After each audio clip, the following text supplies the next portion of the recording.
This ain't worth it, boys. Give it to me!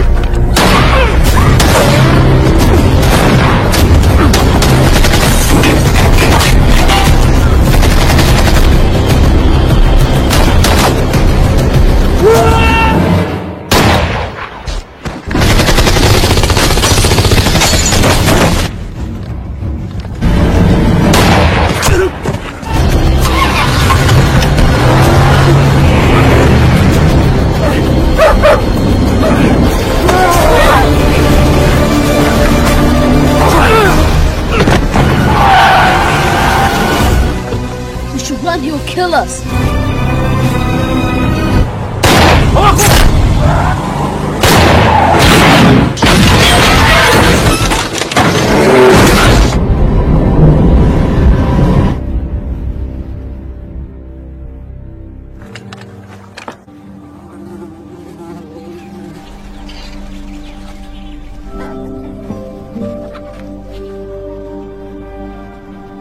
Di awal film, kita diperlihatkan seorang bocil yang baru saja pulang sekolah. Dia yang langsung datang ke rumahnya. Bocil inilah yang bernama Miguel. Melihat ibunya yang sedang melakukan masak-masak di dapur, dia langsung mengerjakan PR. Seorang ibu muda yang bernama Rosa. Kemudian tiba-tiba saja, Rosa langsung mendapatkan panggilan telepon dari pamannya untuk bisa segera pergi. Dialah yang bernama Carlos. Karena seluruh para kartel mafia sedang memburunya.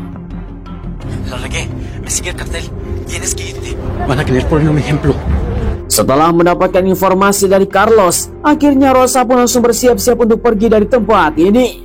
Namun sayang sekali, Carlos telah ditangkap oleh seorang bos mafia yang bernama Bos Mauricio. Dia adalah bos mafia yang paling bengis di Meksiko. Melihat ada kontak Rosa yang sering dihubungi, akhirnya dia pun telah membunuh Carlos.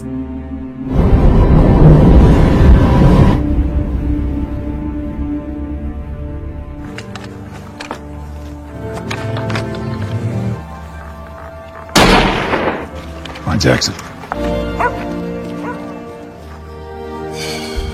Sorry, girl. Kemudian, di sisi yang lain kita diperlihatkan seorang pria tua yang selalu saja mengurusi ternaknya. Ya, yang bernama Jim Hansen. Tiba-tiba saja Jim langsung mendapatkan sebuah surat perintah untuk bisa menyita rumah dan ternaknya. Karena dia sudah 6 bulan tidak membayar hutang. Dan dia diberi kesempatan 90 hari untuk melunasinya. Got 90 days, most likely. You have yourself a good evening. Singkat cerita, ketika malam hari, seorang wanita muda yang bernama Sarah langsung melihat Jim yang sekarang sudah terpukul di sebuah bar.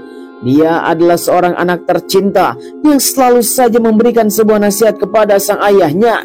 Karena memang ayah adalah mantan veteran dan anaknya sebagai polisi.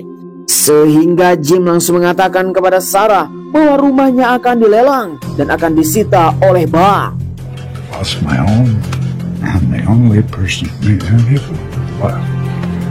Come on, let's get you back.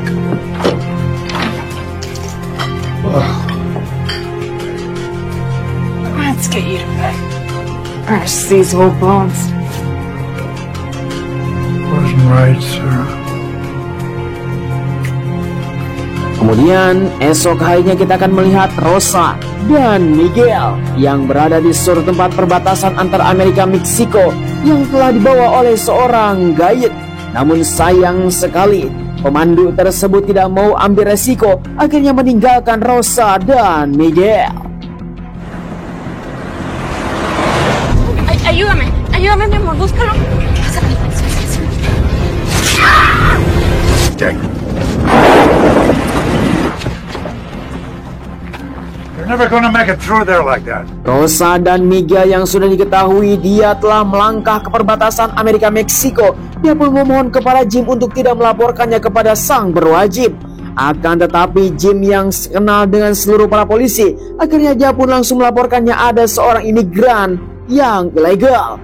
Tiba-tiba saja Mauricio bersama konco-konconya meminta kepada Jim untuk menyerahkan Rosa dan Miguel.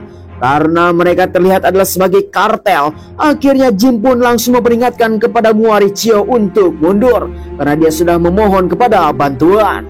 Namun tiba-tiba saja Mauricio mulai menyerah. This ain't worth it, boys. Give it to me!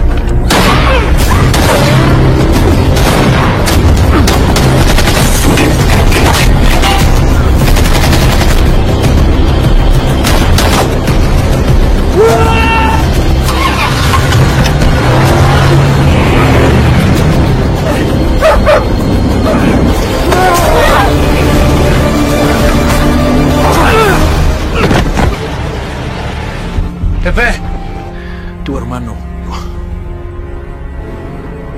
Sungguh tanpa diduga dalam hubungan baku tembak yang sangat mengerikan, di mana Rosa telah tertembak di bagian perut. Akhirnya dengan rasa sakit yang sudah tidak tertahankan, meminta kepada Jim untuk merawat Miguel dan meminta kepada Jim untuk bisa mengantarkannya ke Chicago supaya dia bisa bertemu dengan saudaranya. Dan ini adalah permintaan terakhir dari Rosa. No point trying to understand the cartels. What's gonna happen to the kid? Kemudian Sarah yang sedang melakukan investigasi mengatakan kepada ayahnya bahwa kita tidak boleh berhubungan dengan kartel Meksiko dan ini paling mengerikan. Selang beberapa lama kemudian ketika situasi sudah mereda, keesokan harinya Jim yang tertidur di parkiran kantor polisi, dia pun langsung membuka sebuah tas yang dibawa oleh Rosa beberapa waktu yang lalu, yaitu adalah tas yang sudah berlumuran darah.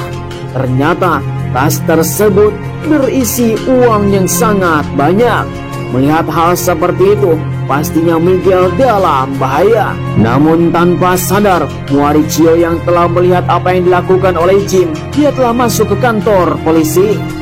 Danny, that kid whose mother died last night. I need to see him. Setelah Jim bertemu lagi dengan Miguel, dia langsung meminta kepada Miguel untuk pergi dari tempat ini. Sesuai permintaan dari ibunya akan mengantarkannya ke Chicago. Namun dia telah membawanya secara ilegal tanpa disadari bahwa Mauricio yang sudah mengintai dari kejauhan melihat Jim telah membawa Miguel. Stay here. Understand?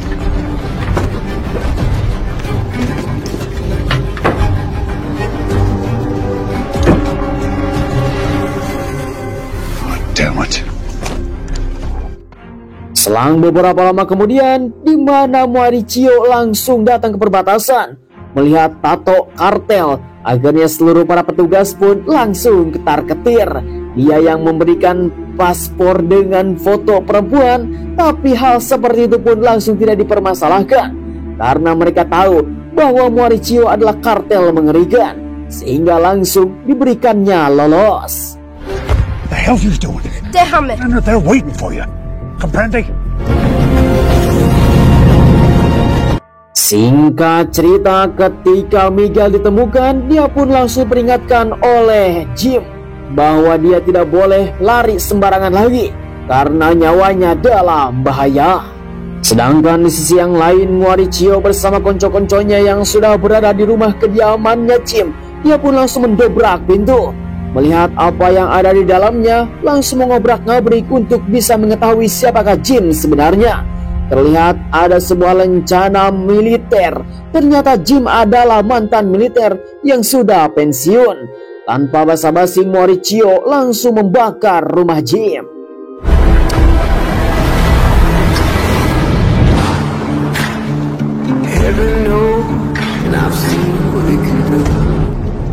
Hey, you hungry? Perjalanan yang sangat panjang, Jim langsung mampir terlebih dahulu ke warteg untuk membeli roti lapis, di mana mereka berdua harus mengisi amunisi terlebih dahulu supaya tidak pingsan di jalan. Kemudian setelah mereka berdua kenyang, dia pun langsung mampir Jim yang telah menggunakan kartu kreditnya untuk bisa mengisi bahan bakar, dan dia meminta kepada Miguel untuk tidak kemana-mana karena dia akan membeli peta dari lokasi menuju Chicago. Akhirnya seorang kasir langsung menunjukkan ada sebuah peta jadul. Can I have it on the house? Have a good one. You too.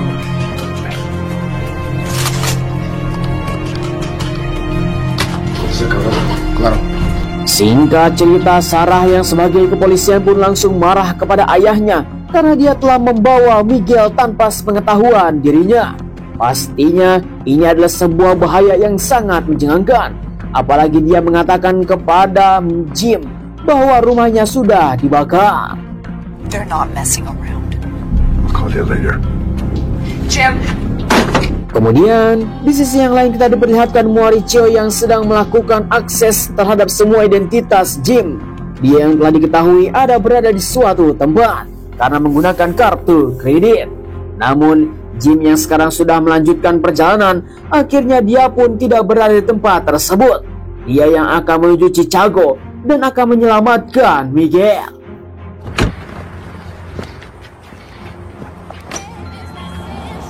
Singkat cerita, Mauricio yang berada di SPBU, akhirnya dia langsung bertanya kepada kasir, telah menemukan seorang pria tua membawa seorang anak laki-laki. Namun kasir tersebut mengatakan dia tidak memperhatikan. Akhirnya langsung diancam.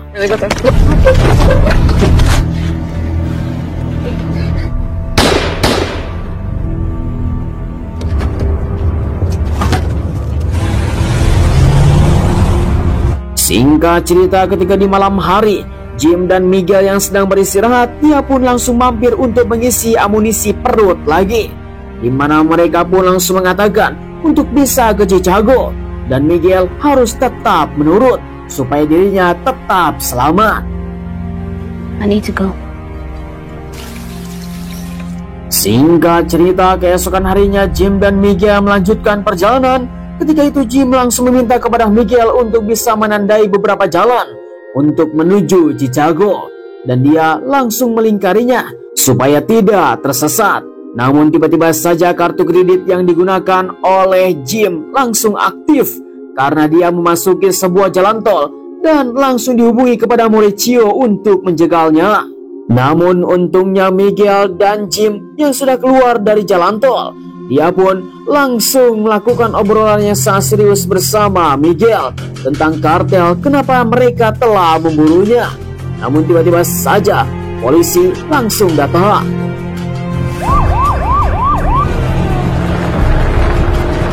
Entah apa yang diinginkan oleh Polantas tersebut, dia pun meminta kepada Jim untuk turun karena dia mempunyai sebuah senjata. Tetapi Jim mengatakan itu sudah ada lisensinya dan itu adalah bukan senjata ilegal. Tetapi tetap saja polisi tersebut langsung meminta kepada Jim untuk turun. Walau seperti itu, Jim tetap menurut. Senjatanya telah disita. Walau seperti itu, Jim yang telah mengetahui gerak-gerik dari polisi itu, ternyata dia mempunyai sebuah gerak-gerik yang aneh. Akhirnya Jim telah mengetahui bahwa polisi ini telah disogok oleh Mauricio. How much are they paying you to betray that badge? Get in the fucking truck!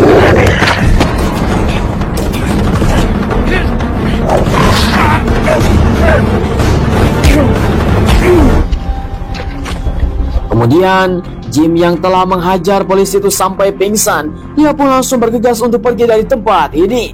Pastinya Mauricio bersama para konco-konconya sedang datang menuju lokasi. Dia yang sudah berada di suatu tempat di mana Jim dan Miguel langsung melihatnya dari ujung tebing untuk melihat apa yang telah terjadi. Memang betul polisi ini sudah disogok oleh Mauricio.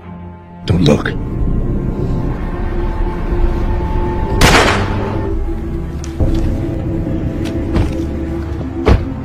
Singkat cerita, akhirnya Jim pun langsung mampir ke toko senjata untuk bisa membelinya beberapa biji karena senjatanya sudah diculik oleh polisi. Jim meminta kepada penjaga untuk tidak membuatkan lisensi senjata supaya lebih cepat. I'm no criminal. The police can't help me. Something bad happens, I'll report him stolen. Kemudian akhirnya Jim pun langsung melakukan hubungan telepon kembali bersama Sarah. Dia mengatakan bahwa situasinya sekarang sudah benar-benar rumit. Minta kepada Sarah untuk menjemputnya di suatu tempat untuk bisa melakukan pertolongan dan langsung memberikan sebuah lokasi. Then I'll come myself. Will you please do that for me? Yeah. Singkat waktu, ketika sore hari, Jim langsung memarkirkan mobilnya di sebuah balik semak-semak, langsung meminta kepada resepsionis hotel untuk bisa check-in. Tetapi dia tidak menggunakan kartu kredit. dan menyogoknya dengan uang. Setelah mendapatkan kunci hotel, akhirnya mereka berdua pun bisa beristirahat di tempat ini dengan tenang untuk bisa mengisi luang waktu melanjutkan perjalanannya besok. Singkat waktu ketika tengah malam, Miguel yang masih melotot melihat film dewasa, di mana Jim langsung mengatakan kepada Miguel untuk langsung tidur karena kita akan melakukan perjalanan yang sangat panjang di esok hari. Perbekalan, stamina, dan semua persiapan harus dilakukan sekarang juga. Akhirnya Miguel pun langsung tertidur. Look, Miguel, it's late. Maybe you ought to get some sleep. Namun sayang sekali Mauricio bersama para konco-konconya yang sudah dekat, dia pun masih melakukan pencarian.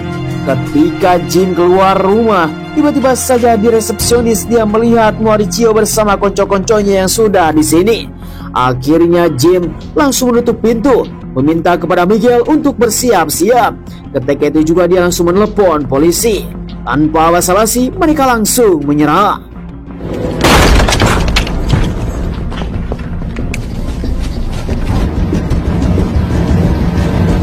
Kemudian Jim langsung menyuruh kepada Miguel menuju mobil karena dia harus menjemput anjingnya yang masih berkeliaran. Namun sayang sekali, situasi yang sekarang sudah tak terkendali ketika Miguel melihat dari kejauhan anjingnya yang telah menghampiri Mauricio dan dibunuh.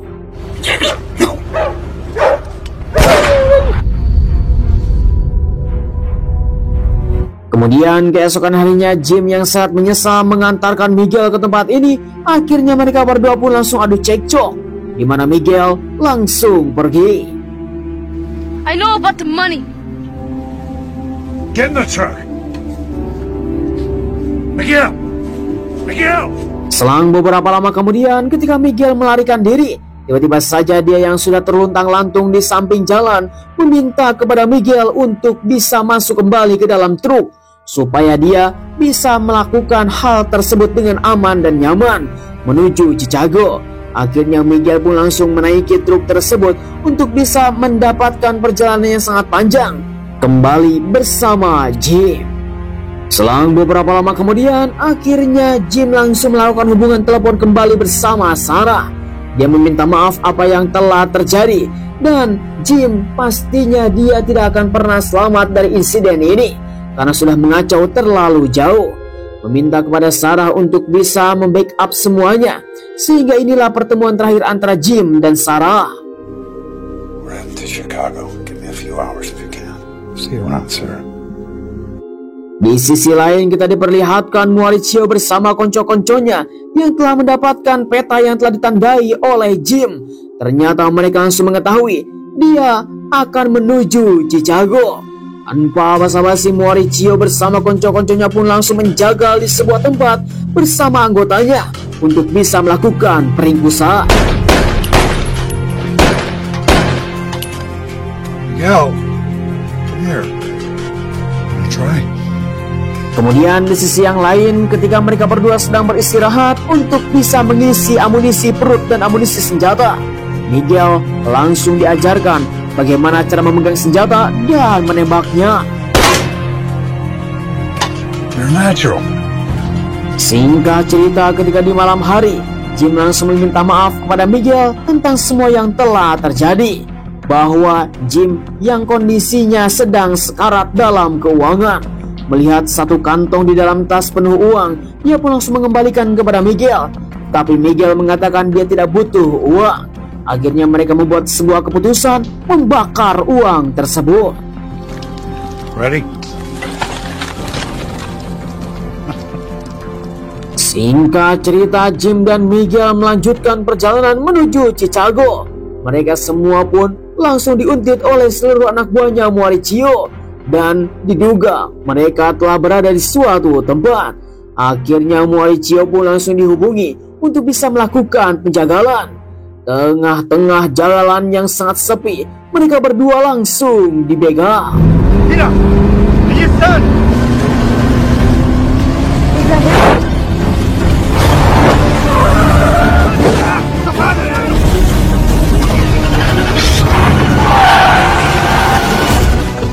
We should run, he will kill us.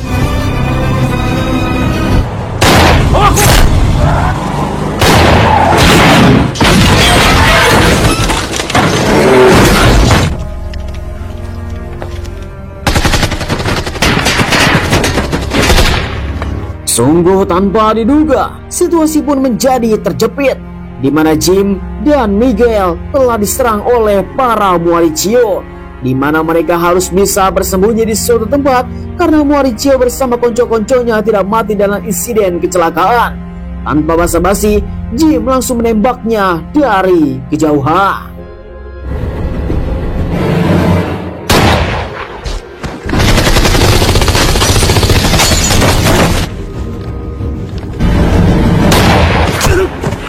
Sayang sekali Jim yang ada di sisi yang lain, di mana Miguel yang masih bersembunyi di dalam gudang, dan Mauricio yang mengetahui ada geresak-gerusuk di atas sana. Sampai pada akhirnya Miguel pun telah ditangkap oleh Mauricio.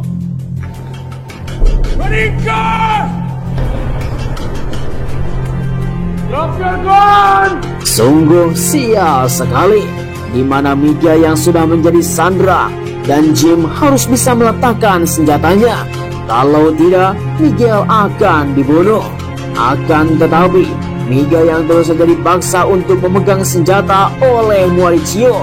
Akan tetapi, Miguel yang telah belajar tentang senjata, dia pun telah mengetahui dan pelurunya telah dibuka.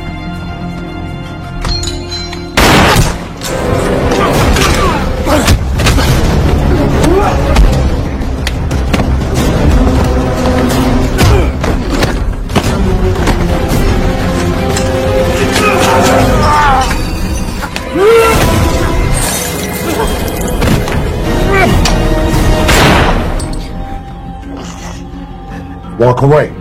Now. Sungguh pertarungan yang sangat menegangkan. Tengah-tengah pertarungan di mana Mauricio hampir sekarat, dia pun langsung memberikan lencana yang telah dicurinya di rumah Jim. Dan lencana tersebut adalah sangatlah penting sekali. Sekarang Jim langsung memberikan sebuah pilihan untuk bisa mengakhiri hidup Mauricio. Now you have a choice.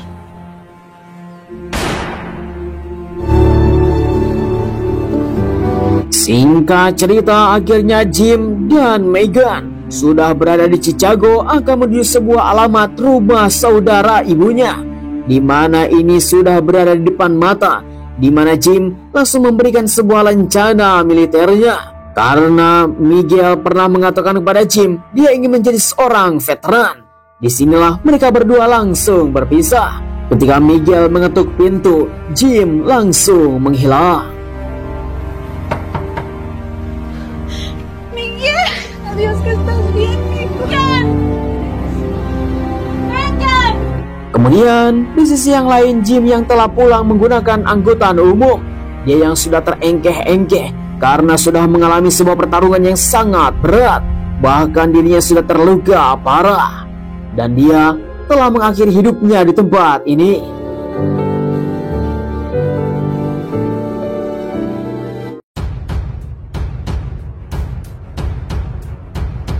Ya, sayang sekali film pun telah berakhir. Bagaimana tanggapan para penonton setia KDAGC? Langsung saja ditulis di dalam kolom komentar. Seorang pria yang bernama Jim Hansen, dia adalah mantan veteran yang sudah lama tinggal di sebuah pedesaan. Tapi dia mempunyai sebuah masalah keuangan dan sampai ngutang kepada Bank Emo. Sampai suatu ketika dia tidak bisa membayarnya. Namun kesempatan untuk bisa mendapatkan uang tersebut ketika dia menolong seseorang yang membawa uang kartel mafia, tetapi malah terjerat dalam sebuah pertarungan yang sangat mengerikan. Hingga pada akhirnya dia harus bisa mengorbankan semua yang dia miliki dan bertarung dengan para kartel mafia dan mendapatkan sebuah masalah yang sangat besar. Menyelamatkan seorang bocil, mengantarnya ke suatu tempat untuk bisa diamankan. Dan akhirnya Jim mengakhiri hidupnya karena dia sudah kelelahan untuk bertarung dan kehabisan darah dan mati di dalam bis. Itulah kisah yang sangat menyedihkan. Saya ucapkan terima kasih bagi teman-teman yang sudah nonton dari awal sampai akhir. Jangan lupa like, komen, dan subscribe supaya kalian tidak ketinggalan film seru lainnya hanya bersama KDAGC. Sampai ketemu lagi. Terima kasih. Bye-bye.